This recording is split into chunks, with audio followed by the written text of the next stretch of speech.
おはようございます。ケンです。イーロン・マスクさんが人は働く必要がなくなる未来ということについて先日語りました。このテーマについて今日は僕の視点も含めて深く掘り下げてみたいと思います。結論から言うと、これはただ夢を語っている話ではありません。一方で僕自身はこの未来に対していくつかの懸念も持っています。それは誰がこの未来をコントロールするのか、そして財源はどこから来るのかという本質の問題です。では、まず最初にイーロン・マスクさんが実際に何を語ったのか、ここを整理します。サウジアラビアで行われた投資フォーラムでイーロン・マスクさんはこう言いました。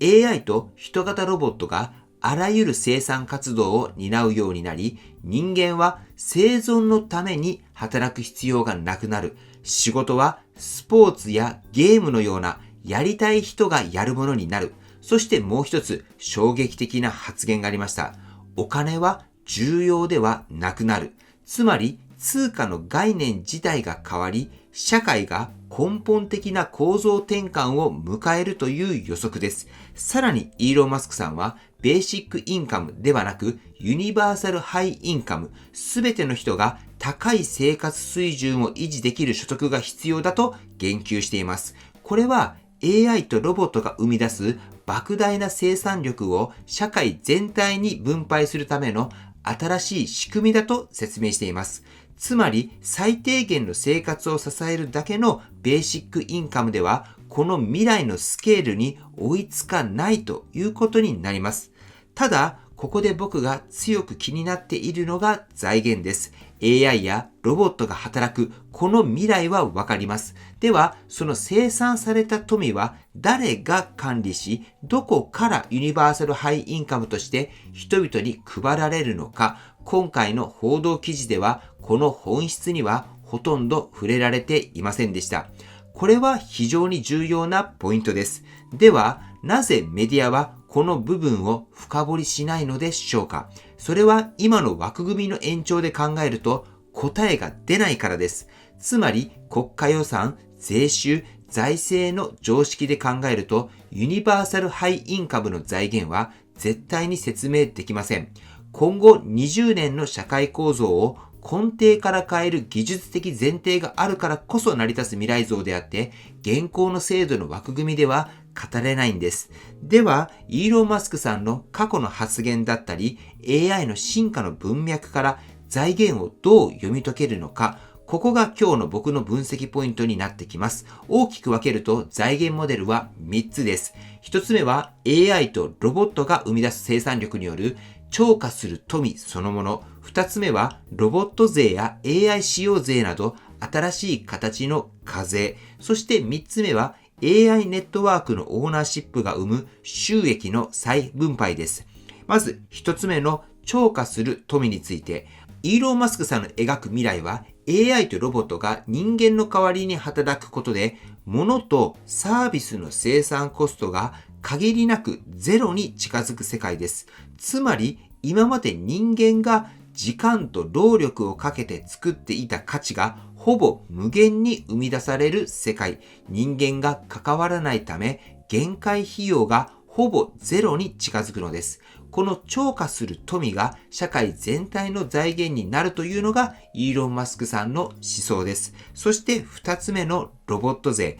これはイーロン・マスクさん本人とビル・ゲイツさんも以前から言っている概念です。人間の労働に所得税をかけるのではなく、ロボットや AI が働いた分だけ税金を払う。企業はロボットを導入してコストを下げる代わりに社会全体に貢献する形で新しい税を負担する。これは理屈としては合理的ですが、一方で企業の反発だったり政治的課題っていうのも大きくなっていく可能性があります。そして3つ目の AI ネットワーク収益。将来 AI が生み出す価値の源泉は単体のロボットではなく AI ネットワークそのものに移ります。僕はこの可能性が一番高いんじゃないかなと思っています。この理由に関しては追伸で少し話してみたいなと思いますけれども、テスラで言えばオプティマスが単体で価値を生むのではなく、オプティマスがつながる巨大な AI ネットワークが価値を生む構造です。この AI ネットワークの所有者が収益を得る形で社会に分配されるというモデルです。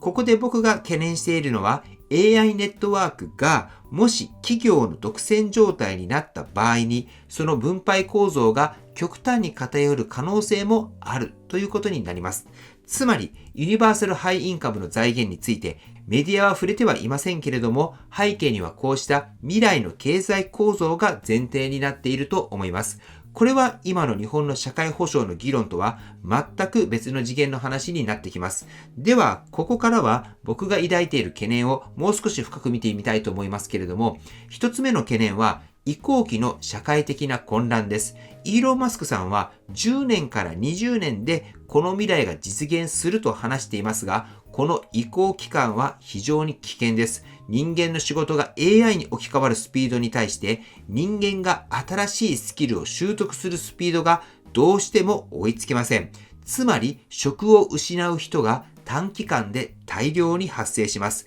さらに働くことが生産手段でなくなる未来と言われても多くの人にとって仕事はアイデンティティそのものです。人間は役割や貢献を通じて自己価値を感じています。自分のアイデアで何か生活のために仕事ではなく、自分の趣味として仕事ができる人はいいんですけれども、そうでない人は何もできなくなります。そうなってくると仕事が失われた場合に精神的に崩れる人っていうのが一定数出るのは避けられません。これは AI の性能とは関係なく社会構造の問題として必ず向き合う必要が出てくると思います。二つ目の懸念は国家間の格差です。AI を持つ国と持たない国との間には生産力の差が劇的に広がります。アメリカ、中国のように AI 競争の先頭にいる国は富を独占しやすくなります。一方で発展途上国は仕事が消滅し、富を生み出す仕組みを持たず、国としての維持が難しくなる可能性もあります。これは地政学的にも非常に大きな問題です。三つ目の懸念は、巨大企業が国家以上の力を持つ未来です。もし AI ネットワークを GAFA やテスラなど一部の企業が独占し、そこで生み出された富がユニバーサルハイインカムの源泉になる場合、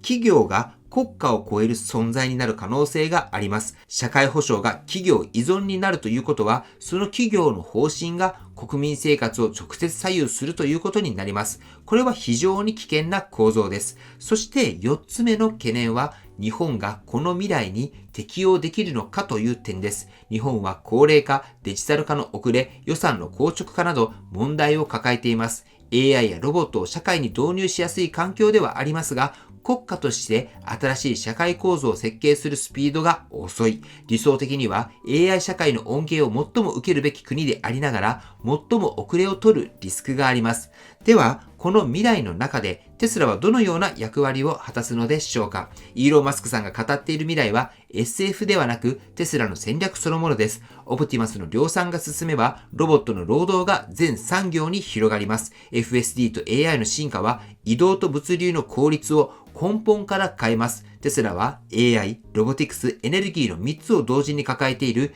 唯一の企業です。つまり未来の社会基盤そのものを作る可能性があるんです。では、そういったことを含めて今日のまとめです。AI とロボティクスが生み出す未来は明るくは見えますけれども、その道のりには多くの課題があります。財源の問題、企業と国家の関係、国家間の格差、移行期の混乱、これらを乗り越えて初めてイーロン・マスクさんの語る働かなくてもいい未来が実現します。僕自身はこの未来に非常に興味もあり、期待もしていますが、同時に強い懸念も持っています。未来は誰がコントロールするのか、この視点を忘れずに見ていく必要があるんじゃないかなと思いますけれども、皆さんは今日の内容どう思いましたか？ぜひコメントで教えていただければと思います。はい、では本日のコメント紹介します。本日は大輔斉藤さんのコメントです。アメリカの FST の購入者はハードウェアのバージョンアップもしてくれると以前聞いたことがありますが、あれはどうなったのかなというコメントいただいております。ありがとうございます。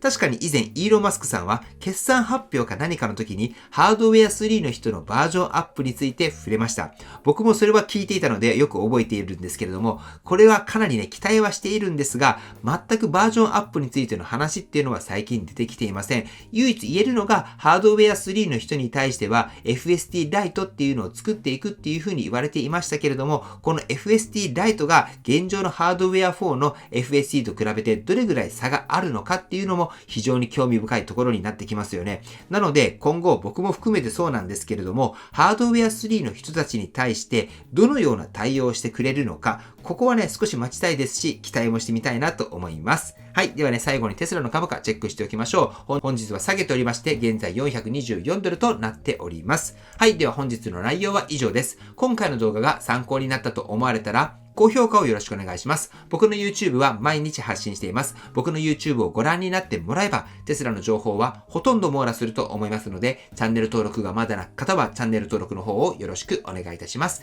では今日もご視聴していただきありがとうございます。テスラのある生活を楽しんでいきましょう。ではまた。追伸です。最後に僕の考えについて少しね、話してみたいなと思います。僕自身はベーシックインカムのある世界は来ると思っています。まずはベーシックインカムのある世界が訪れて、その後にユニバーサルハイインカムの世界が来ると思っています。このベーシックインカムにおいても、世界同時にとか、各国で同時に始まるっていうものではなくって、ここもまたイノベーター理論で、まずはアーリーアダプターの人がベーシックインカムを受けていく、このようになってくると思います。そして僕はこのインカムに関しては暗号資産で配られると思います。なぜかっていうと、暗号資産っていうのは独立して動いているものです。国が管理しているものではありません。ブロックチェーンによって管理されていますので、暗号資産で分配されていくと僕は思っています。そしてアーリーアダプターの人たちがまずは受けていく。しかし多くの人はアーリーアダプターの人がインカムを得られたとしても、それっていうのは怪しいとか詐欺だっていうような印象を受けると思うんですよね。なので本当最初はアーリーアダプターの人たちっていうのが暗号資産でベーシックインカムを受けていく。そして初めはなかなか広がらないと思います。しかしアーリーアダプターの人たちが当たり前のようにベーシックインカムを受けれるようになってきて、それが普通になってきた時に一気に広がっていく。国が管理っていうよりもブロックチェーンによって管理されていくっていうようになってくると思います。なのでベーシックインカムに興味がある人、このような人はやはりイーロン・マスクさんの描く未来、ここに興味を持って普段から情報を収集し取り組んでいくっていうのが大切じゃないかなと思います。僕はこの世界に非常に興味があるので、引き続き情報を追い、自分ができる範囲でいろいろと体験していきたいと思っています。なのでベーシックインカムに興味がある人は僕の情報を追っていくといいのではないかなとも思っていますし、さあ未来は僕はね来ると思いますよ。2026年は一層ねこれは加速していくと思っています。それを感じている人は僕の周りにはまだ数名ですが出てきています。これからの世界非常に楽しみになってくるんじゃないかなと思います。はい、では本日も最後までご視聴していただきありがとうございます。素敵な一日をお過ごしください。ではまた。